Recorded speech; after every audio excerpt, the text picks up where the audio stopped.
반갑습니다. 11월 첫째 주일 구역예배의 말씀을 함께 나누겠습니다.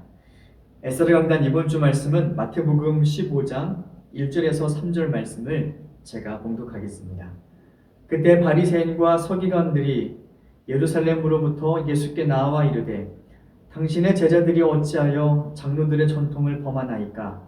떡 먹을 때에 손을 씻지 아니하나이다. 대답하여 이르시되 너희는 어찌하여 너희의 전통으로 하나님의 계명을 범하느냐. 아멘.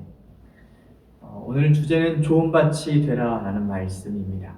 교제를 통해서 함께 말씀을 나누겠습니다. 유대 종교 지도자들은 어떻게 하면 예수님을 죽일까 온갖 궁리를 다했습니다. 왜냐하면 예수님 때문에 갖고 있던 모든 권위도 땅에 떨어지고 그리고 누리고 있던 모든 기득권도 다 잃어버릴 지경에 이르렀기 때문입니다. 그래서 이들은 연구와 궁리와 의논 끝에 예수님을 공격하고 예수님을 올무에 빠뜨리고자 합니다. 오늘 본문에 보니까 1절에서 그 유대 종교 지도자들이 어디에서 예수님을 만나기 위해서 찾아갔냐면요, 바로 예루살렘이라고 기록되어 있습니다. 당시 예수님이 계셨던 갈릴리와 그리고 예루살렘의 거리는 무려 100km에 이르는 엄청난 거리입니다. 당시의 교통수단으로 이동 거리를 보자면 적어도 한 3일 정도는 가야 다다를 수 있는 거리가 바로 100km 정도의 거리. 이 정도 거리를 찾아왔다면 무엇인가 굉장히 중요하고 심각한 결격 사유가 있을 것 같이 생각이 되지만 오늘 본문의 내용을 보니까 그렇지는 않습니다. 이들은 예수님의 제자들이 식사 전에 손을 씻지 않는다는 것을 고발하려고 그 먼 거리를 달려 여기까지 온 것입니다. 한 가지 중요한 것은 사소한 것으로 보이지만 그런데 유대 종교 지도자들이 중요하다라고 말하게 되면 그때부터 그 문제는 중요한 문제가 되고요. 그리고 아무리 중요한 문제도 종교 지도자들이 중요하지 않다라고 말하면 그것이 중요하지 않던 사회가 바로 이들이 기득권을 잡고 있었던 시대였었습니다. 손 씻는 것 별거 아니지만 이들은 그것을 마치 큰 문제인 것처럼 예수님을 공격합니다. 사실 이때 손 씻는 거는 정말 요식행위에 불과했습니다. 일하는 사람이 주전자의 그릇에서 이렇게 물을 조금 딸면은 그 손끝에 그 물을 조금 적셔서 그리고 그것을 툴툴 털고 그 정도로 그치고 마는 것이 손 씻는 것의 전부였었습니다. 이것으로 손이 정결해지는 것도 깨끗해지는 것도 아닙니다. 말 그대로 그냥 율법을 위한 하나의 요식행위였었습니다. 이러한 전통, 손 씻는 전통을 오랫동안 장로들이 마치 하나님의 말씀인 것처럼 오랫동안 지키고 그것을 강요했던 시대에 바로 그들의 장로의 전통이었습니다. 한 가지 우리가 중요한 것은 여기서 말하고 있는 전통이 하나님의 말씀보다 앞서 있었다는 사실입니다. 우리가 생각할 때 장로의 전통이 중요합니까? 하나님의 말씀이 중요합니까?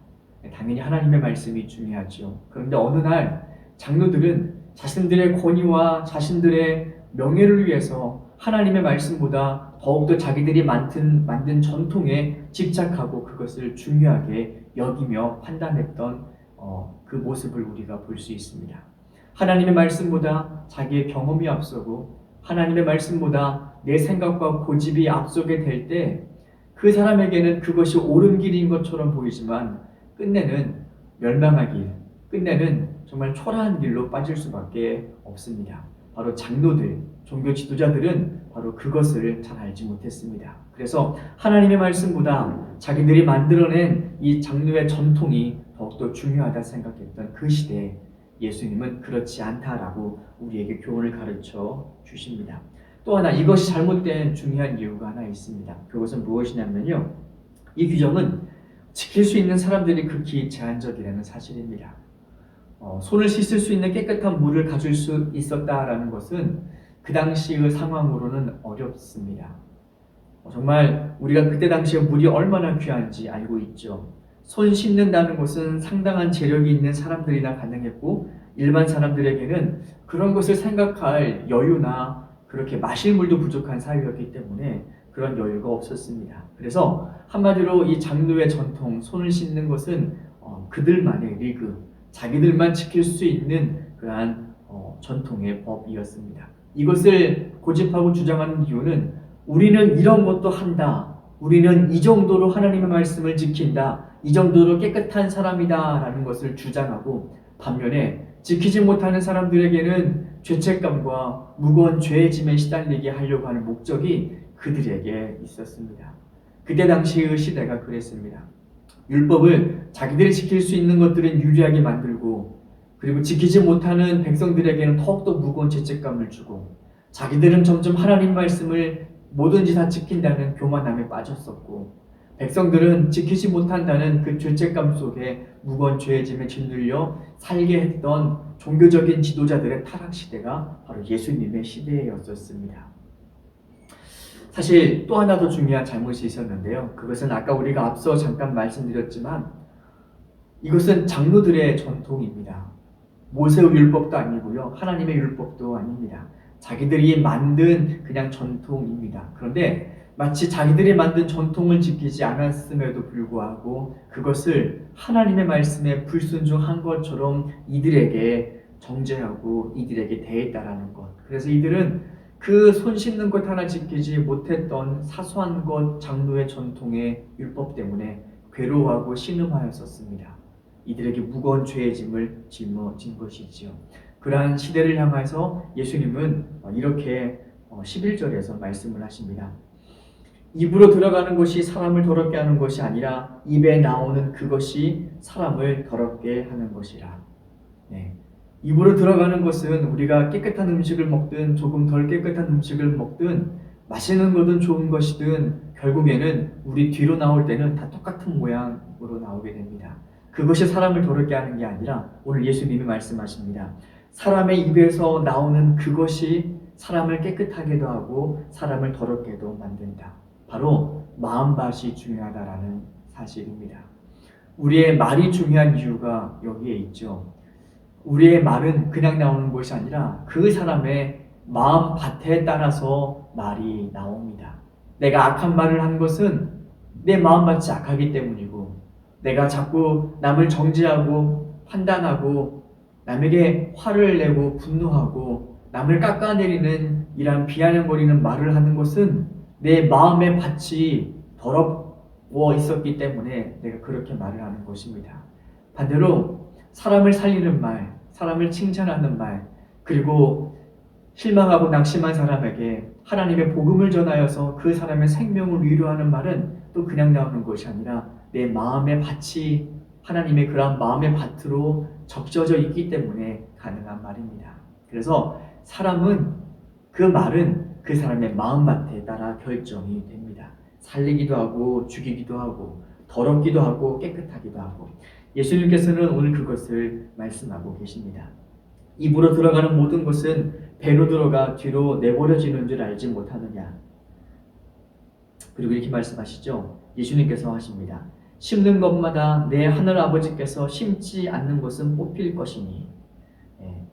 예수님께서 말씀하신 그 말씀 이외에 자기들의 권위를 위해서 자기들의 어떠한 칭찬과 영광을 위해서 주장했던 모든 것은 결국에는 다 무너지고 흩어지게 될 수밖에 없다라고 말씀하십니다. 우리가 이 말씀을 통해서 한번 우리의 마음밭을 돌아보았으면 좋겠습니다. 예수님께서 이 천국 비유를 말씀하실 때 한 가지 비유를 이렇게 말씀을 하세요. 한번 들어보시기 바랍니다.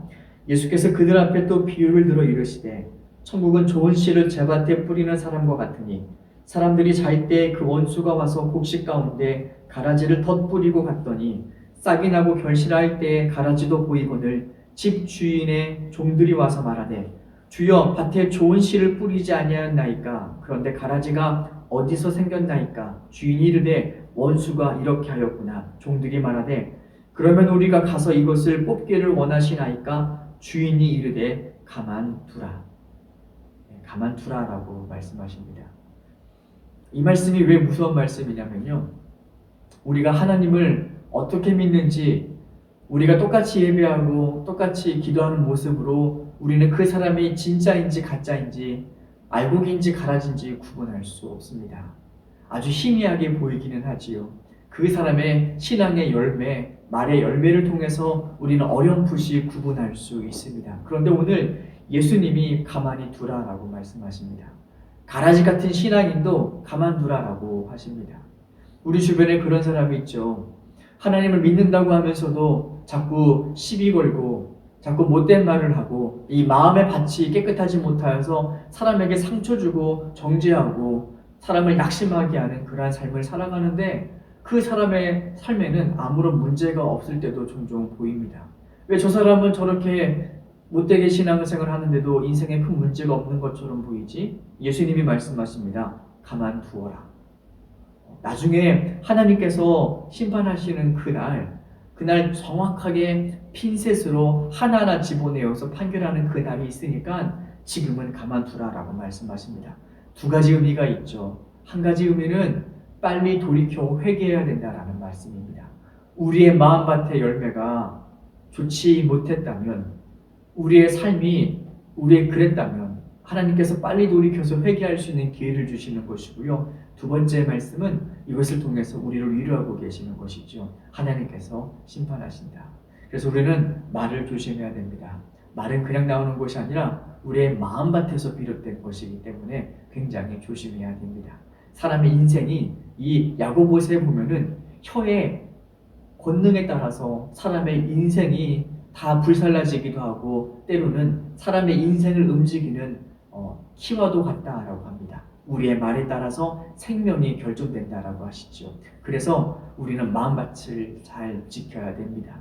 하나님보다 앞서지 않는 마음, 그리고 내 고집과 내 생각을 고집스럽게 주장하는 것이 아니라 하나님의 말씀이 내 마음을 깨닫게 해주신다면 성령님의 인도하심으로 그 말씀 뒤로 물러날 수 있는 마음밭을 갖는 것.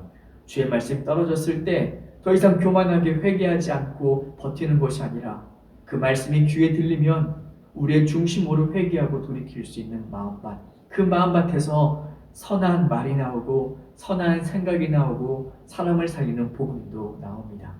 우리가 마음밭을 잘 지켰으면 좋겠습니다. 마음이 심란하고 마음이 어렵고 화가 나 있을 때 입을 굳게 닫는 것도 좋은 신앙의 훈련입니다. 그때는 선한 말이 나오지가 않습니다. 그때는 입을 꾹 굳게 닫고 마음을 지키십시오. 그리고 하나님께서 내 마음을 만져주시고 이렇게 악한 열매를 맺기 싫습니다. 하나님, 내 마음을 만져주십시오. 그렇게 시간이 흐른 뒤에 그때 나오는 말은 한층 더 부드럽고 한층 더 온화하고 그리고 우리가 예상하지 못했던 정말 놀라운 화해의 말, 사람을 살리는 말, 변화시키는 말이 나옵니다. 그런 마음밭을 갖고 살아갈 수 있는 우리 모든 구역 식구들 되었으면 좋겠습니다. 기도하겠습니다. 하나님, 장로들의 모습을 닮아가지 않게 하여 주옵소서. 마음밭을 가꾸지 아니하였더니 그 마음에 탐욕과 헛된 명예욕과 그리고 남들보다 나아 보이고 싶어하는 신앙의 탐욕이 찌들어서 그들의 말과 행동은 항상 악하고 남을 정죄하고 판단하였었습니다. 그런데 하나님, 언젠가는 주님께서 심판하실 그날이 있다라고 하십니다. 우리가 나중에 훗날 우리의 말에 대해 심판을 받을 것인데 각각 주의 심판대 앞에서 직고하게 되는 그날이 올 터인데 우리가 입술을 잘 지키게 하여 주시옵소서.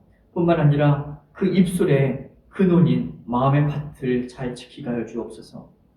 단단한 돌밭도 걷어주시고 사람을 찌르는 가시 같은 마음도 걷어주셔서 하나님, 이 마음이 주의 말씀으로 일구어지는 성령님께서 가꾸시는 옥토밭 되게 하여 주옵소서. 감사드리며 예수님의 이름으로 기도드립니다. 아멘.